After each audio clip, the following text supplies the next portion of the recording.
Welcome to The Foundry, where leaders are forged daily. Each week we investigate themes of leadership, entrepreneurship, and mindset with some of the greatest minds in real estate. And now, the data scientist of real estate, George Roberts.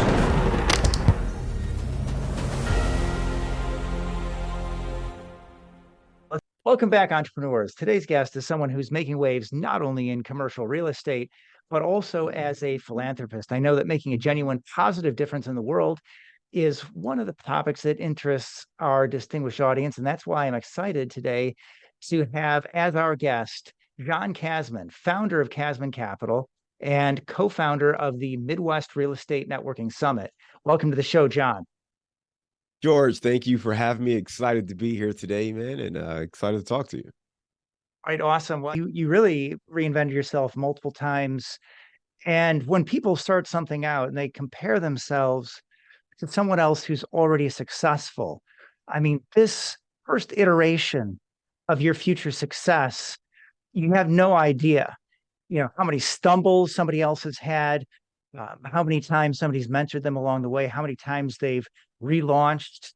Wow. I mean, I think that's really, really inspiring. And I think there's a lot there for people who are willing to go out there and do the work to pivot a couple of times and find the success they truly deserve. Yeah, George, I think it's important. It's also important to have the right mentors in your place, because, without having people who can guide you along the way, you could go years and years and waste a lot of time. So for me, every time I've done a rebranding, it's been after a consultation, right? So, I mean, I may have a thought in my head, but then I got to go sit down and talk to other experts in the field, people I respect who are podcasters who have, way more downloads than me and have more experience in the space, and say, hey, here's what I'm thinking. What do you think? And they give me their consult, and I take most of what they say because they know more. But, there are things where I say, I feel like I want to go this way, right? So I think it is important to understand and learn from folks who've been down that path before you. But to compare yourself to them is almost robbing you of the joy of the journey that you're on. You can't compare yourself to other people because you don't know what their goal is. You don't know what their situation is. You don't know what their passion is. Like, it's a whole different thing. So for you, I would say learn from them, take, notes on what you see, what you like, who's successful. I like how they do this. But you got to run your own race, right? You're on your own journey. Don't worry about comparing yourself to that person. You kind of mentioned like, oh, I'm 19 on the feed spot. You're 21. Like, I'm sure the people above me who I'm like, oh, we should be higher than him, right? But for me, it's really about how do I produce a show that helps people achieve and reach their investing goals, that makes them want to maybe work with me in some capacity, or at a minimum, they listen to an episode and say, hey, it's a great episode. Maybe I'll share this with someone. So that's really the outcome and goal we're looking for. It's not to be number one or number two or number three on a list, or to achieve a certain number of downloads. I will tell you, for me, I take great pride when people walk up to me when I'm at a real estate conference or an event, and they say, hey, man, I'm a listener of the show, really appreciate your content. Or they give me some other compliment about, how the show has been able to help them. To me, that's the most fulfilling thing that I think we can have, is helping someone and being a part of their journey, especially when, on this podcast, you don't get to see and talk to everyone that's listening. So it's a lot of fun when they kind of take a one-way conversation and kind of turn around and make it two-way. Yeah, that's great. So ignore the vanity metrics and remember that comparison is the thief of joy. Well, let's talk about other ways that you're building a community, maybe more directly. It is, as you say, a little difficult to feel the community because you don't always get to see and hear from your listeners, but there are many ways that you bring people together. So one of the things, or all the things you're doing right now, is the Midwest Real Estate Networking Summit and the Windy City REI Meetup. And I know that being an organizer myself of many events, it's a lot of work. So tell me what keeps you going as an event organizer. Yeah, so the Windy City REI meetup is not our event, but it is a good friend of mine's event. Our event is Chicago Multifamily Club, but we are friends with those folks as well. It's a great opportunity. For us on the event side, events are special. When I was in marketing, the events are the things that I gravitated towards. I did event marketing for probably a decade. And the thing with events are you get to see people light up and come to life. And whether that's a branded event, whether that's a networking event, a real estate event, there's no better way to make a connection than with event marketing. So for me, I realized that all of my growth, I mean, seriously, the growth that I had could directly be tied to events, whether that was a meetup, whether that was a RIA event, Real Estate Investor Association event, whether it was a conference, um, all the major milestones, the things that pushed me over the edge, the things that gave me the confidence to move forward, I could tie to an event. So the very first large syndication deal we did with partners I met at an event. The conference, the reason I went was someone I met at a meetup. She told me she was speaking at this event, inviting me to come out there. I went out there, and watching that event come to life, that gave me the confidence to say, you know what, I think I could do bigger deals. And she and I were sitting and decided, we should bring something like this to Chicago, where I was living at the time. That was a quick conversation over a cocktail, and about a week later we had the outline of this conference. So the events were really monumental in pushing things forward, and I think it's a great way to get people to take action. And if you can be in an environment where you can learn, you can connect with other people, you can see people face to face, you get their true spirit, right? You get their essence. You can vibe. You and I saw each other at where was that? Chicago, right? We saw each other at an event in Chicago. And it's just, even folks, to be able to sit down and see them in person, whether it's a friend you haven't seen in a while, someone you've only seen on Zooms. There's a connection and a bond that I think is much deeper. And there's been studies on this. I think the study says that you make connections, or you build trust 20 times faster when you see someone in person than you can through any other medium. So that's something that is really big for me, is doing events to meet people, connect with them, and try to help them get the growth and the impact that I've been able to have through attending various events. It's great. And then what advice would you have for would-be organizers, somebody who maybe done some meetups in the area, looking to make the grade and do something much bigger, like an in-person conference? Yeah, so I would definitely think about a mentor, someone who's done that. And the reason I say that is just there are a lot of nuances, and there's a whole lot of mistakes that someone can make, and you really want to be able to talk to someone who understands what you're trying to do and how to do it. To give a couple of very tactical things, I would say this. One is, make sure you are looking to connect with the people who attend this event. And by connect, there's a long-term connection, which means, getting a list, make sure you capture people's names, emails, and be able to follow up with these individuals. But also, when they're there, you are a host. You want to talk to these people. You want to shake their hands. You want to get to know them. You have the opportunity to build real connections with these individuals. So take advantage of that. Okay, so in addition to real estate meetings and events, I know that you're also organizing some other very important events. Here, I like to get a proper picture of this, but this is from a recent post that you put out. This is called the Surge for Water, and I know that to date that you've helped over 1 million people find clean drinking water. I'd like to ask you, just in general, what impact being a philanthropist has had on your life? That's a great question. And I appreciate you bringing this up. Search for Water has been a very important aspect of my life, really, for a couple things. First and foremost is gratitude. Um, Gratitude for who I am, what I have, what we have. And I think this is broader than me. This is many Americans. And to give you context, the organization, we invest in sustainable drinking water and sanitary solutions in underdeveloped countries. And there are people in these countries who literally, they become 11, 12-year-old girls, and they stop going to school because they have to spend their day walking 5 miles to get water, and then walking 5 miles back to bring it to their family. And this is out of one well source that they have to use. So we're trying to create opportunities for them to continue not just their education, but create solutions that impact their community, and sustainable solutions. This isn't about throwing money at it or giving them some bottled water. This is about really helping them understand how to create a thriving ecosystem for themselves. And ideally, Serge is able to come in, do the work, help them get going, and then back out of it. But to your question holistically about philanthropy and the impact it has, it gives me a sense of gratitude. I think it's easy to get caught up in our day-to-day grind and our hustle and our dreams and our goals and lose sight of the larger impact of the world, what it means to have the things that we have, to be grateful for the relationships we have, the fact that I can go turn on a faucet and water comes out. As we're recording this, we had to take a small little break, right? Because I told you my HVAC guy showed up because I woke up and guess what? I was a little chilly. And I realized that my furnace wasn't working. So I made a phone call, and a few hours later, someone's here turning on my heat. Right.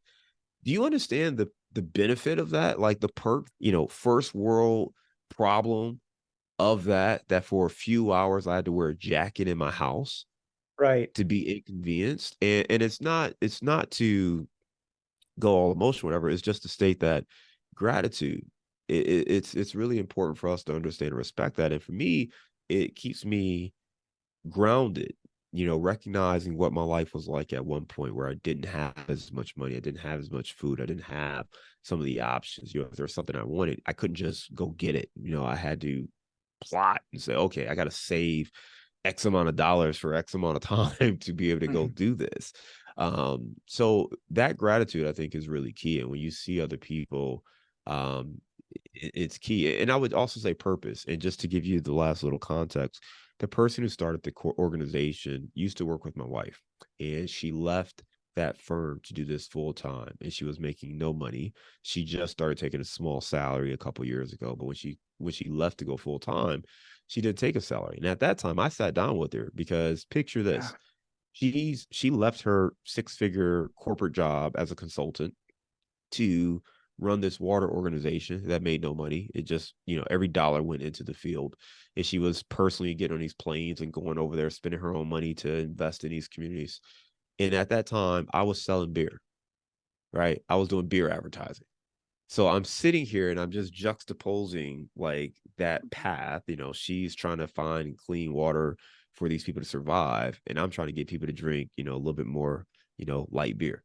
And I was like, man, I really don't have a serious purpose in life, right? And I'm not knocking anyone in corporate America myself. What I'm saying though is that I realized the magnitude of the work I was doing was insignificant in comparison, right? Trying to get people to drink a little bit more beer versus trying to provide clean, sustainable drinking water and sanitary solutions for folks who otherwise won't have it. Whoa, man, what are we doing? And that purpose and gratitude are so key. So the philanthropy to me also is internal, to do work that impacts other people. And the thing that's great with real estate is we do have purpose, right? It's not just about making money. We're trying to provide quality homes. We're trying to provide, returns, investment opportunities for the people on our network so that they can get the money that they need to either retire, leave their jobs early, pay for graduation, pay for weddings, whatever it is, right? We're providing a real service. So I think that was the thing that philanthropy really helped me with, was one, getting gratitude for the life I have and the opportunities that we have, but also a sense of purpose, that it's not just about me, it's about service to other people and helping them accomplish the dreams that they have. That's huge, John. And I'm glad that you brought it back to the material prosperity that comes so easily to so many of us in the society. I mean, listening audience out there, if you're not happy, help somebody. Be grateful for what you have. Do something for someone else. Help somebody else develop, get to where you are. There's nothing more potent for our happiness. So often I think that we assume, we have to do this, or we have to achieve that, or we have to get this promotion. And really, it's the human one-on-one interaction that ends up being far and wide the most significant thing in our lives. Well, I don't know if I can match the depth of that last segment of the interview, but I think that we can up the level of intensity a little bit. This is when I like to go into the rapid fire round of the interview. I call it the 7. Are you ready, John? Let's do it. All right, let's do it.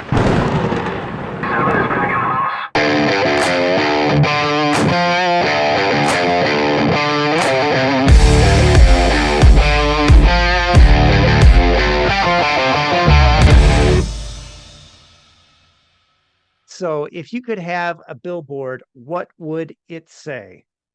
Ooh, man. It's like a life quote kind of billboard, or is this a marketing, like trying to sell business? What kind of billboard? Sure, exactly. What is your legacy? What do you want to leave behind? What would you like to get people thinking? Oh man. I got to go with the wrestling quote I used to have in our wrestling room. You know, tough times don't last, tough people do. Love it. And what's your number one productivity hack? Um, the days I'm most productive, I wake up knowing exactly what my priorities are for the next day. So I would say write down your top, 2 or 3 priorities for the next day, the night before. So you can, while you're sleeping, you're already contemplating how to attack it when you're attacking it and go from there. Name one tip or trick that investors can implement in their business today. Um, Always have someone smarter than you. And when I say smarter, I mean in that specific area. Double check any questions or areas that you have a concern on. So if it's Love it. underwriting, bring in someone who really is strong there. If it's construction, bring on a contractor, someone who really knows that part. Right. Trust the Never be the experts. smartest person in the room. Look for a different room. Yeah. All right. Okay. So time for our random question. This is when things get really wild. Just tell me when to stop cutting the deck. Stop. All right. Which celebrity would you most like to see in person? Oh, in person. The Rock. I'm a big fan of The Rock. I used to be a huge wrestling fan, and it's just amazing to me how far he has grown and gone. Like I remember when he first debuted in WWF, and if you would have told me this guy would basically be the biggest celebrity on the planet, I would have, it was unbelievable. He couldn't even, he wasn't even popular when he first debuted in wrestling. So yet alone to be a huge movie star, an international Yeah. icon, I think is huge. And I just think more than anything, we talked about resiliency and all those things, like he embodies that. It's so I think he'd be the person. Great choice. My son has been reading his biography. So love it. Somebody that I appreciate as well. Can you name a book that's helped to forge you as a leader and as an entrepreneur and why? A really good question. As a leader and as an entrepreneur, I will tell you one of the books that helped me very early on is oh man, is it up there? Oh, I don't. Yep. How to Sell Yourself. How to Sell Yourself by Joe Girard. And it's a book I read in college, or right after college when I was an intern. And the reason I mentioned this one is I was very insecure about myself because I got into this internship. I was not the first choice. It was clear. Like I was supposed to get a call. They were selecting people on, say, a Thursday. I didn't get a call Friday. I didn't get a call Saturday. I didn't get a call the next week. I didn't get a call to like the next Saturday, right? So about 5 or 6 people had turned this opportunity down before they got to me. And when I got that job, the one thing I thought was I knew I wasn't the first choice, but I wanted to make sure that I was going to be the final choice once I got there. And that book was very pivotal in me shifting my mindset. And Joe talks about how he was the number one salesman for a number of years, and his dealership actually stopped. They ended up closing on both Saturday and Sunday at one point. So now he only had 5 days to sell cars when he used to have 6 days, and how he still managed to sell as many cars in 5 days instead of 6. And the book just went to a lot of philosophies that helped me train myself on how to win no matter what someone else is saying. And I think it's an attitude and a spirit that I feel like I can always kind of go to. So I think that's a really good one that anyone should check out if they're interested in succeeding in any level at anything. What is the biggest hurdle you've overcome in your business in the last year, and what did it teach you? In the last year, we invested in some marketing tactics and strategies that just didn't have the results we were looking for. What it taught me was, and I would say too, I probably handed off too much responsibility. So I was, when I made those hires, I kind of said, okay, great, this is handled. Kind of kept an eye on it, but not with the same level that I did before. So it just taught me that, at the end of the day, we want to hire great people. We want to trust them, but also empower them. But part of that is, as a leader, we've got to stay in control and stay in a position where we can advise and grow and make sure that everyone's really clear on what the outcomes are we're looking for. So, can you send us out with a quote to help forge our listeners as leaders and entrepreneurs? There's a book I just wrapped. It's the 10x is easier than 2x. And one of the things they always talk about is the gap in the game, and part of it is recognizing how far you've come, as opposed to recognizing that maybe you haven't reached the goals that you have. So I think that's really important. As an actual quote, I would probably say, I don't know if I have an actual quote, I don't live by a whole lot of quotes, but I will say that mindset I think is really key, is just recognizing how far you've come, but also being clear on what goals you have moving forward. All right, outstanding, John. I want to thank you so much for coming on the show. I want to make sure, though, that before we go, that our listeners have an opportunity to reach out to you. So what's the best way to reach out to John Casmon? Yeah, the best thing is really go to our website. So CasmonCapital.com. We have a lot of resources on our website, from the podcast, which you can find there. We also have our sample deal package. We have some other stuff. We have a mastermind group there. So lots of great information that's available on the website. To check that out, CasmonCapital.com. All right, outstanding. Thank you so much for taking the time to share your knowledge and experience with our audience. Thank you, George. Appreciate you having me again.